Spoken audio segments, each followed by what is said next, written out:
আমরা এই বগুড়া এসে শুনতে পেয়েছি যে এই বগুড়ার প্রশাসন নিরপেক্ষ আচরণ করছে না।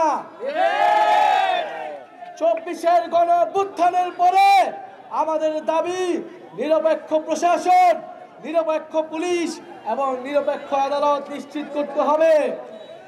যদি কেউ সেই পুরনো কায়দায় দলবাজ প্রশাসকদের মতো আচরণ করে, তার পরিণতিও ফ্যাসিস্ট মুজিববাদীদের দোসরদের মতোই হবে। দেখেন 18 সালের যারা ডিসি ছিল, যারা ভোট ডাকাতি করেছিল, তাদের কি পরিণতি হয়েছে। যারা 18 সালের নির্বাচনে নির্বাচন কমিশনার ছিল, তাদের কি পরিণতি হয়েছিল। এই দিন নয়, দিন কিন্তু সকলেরই আছে। এই গণঅভ্যুত্থানের 1 বছরের মধ্যে যদি আপনারা ভুলে যান ছাত্র জনতার ক্ষমতা কতটুকু, তাহলে আপনারা আবারও ভুল করছেন। এই বগুড়ায় কোনো দলবাজ প্রশাসকের, কোনো দলবাজ পুলিশ অফিসারের স্থান হবে না।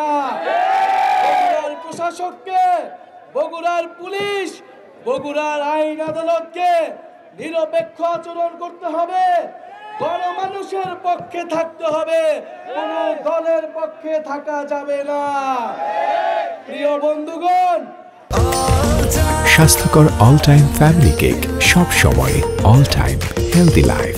গণঅভ্যুত্থানের পরে আমরা বলেছি নতুন বাংলাদেশ লাগবে, নতুন সিস্টেম লাগবে, নতুন আইন কানুন লাগবে। আপনাদের পুরনো খেলায় আমরা অংশগ্রহণ করব না। আপনাদের চাঁদাবাজির রাজনীতিতে, আপনাদের সন্ত্রাসের রাজনীতিতেই আমরা অংশগ্রহণ করব না। আমরা পুরনো খেলায় কোনো নতুন প্লেয়ার হইতে আসি নাই। আমরা খেলার নিয়ম বদলায় দিতে এসেছি।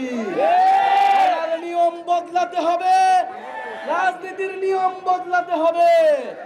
ভালো মানুষদের, গ্রহণযোগ্য মানুষদের, যুব সমাজকে এগিয়ে আসতে হবে বাংলাদেশের হাল ধরার জন্য, বগুড়ার হাল ধরার জন্য।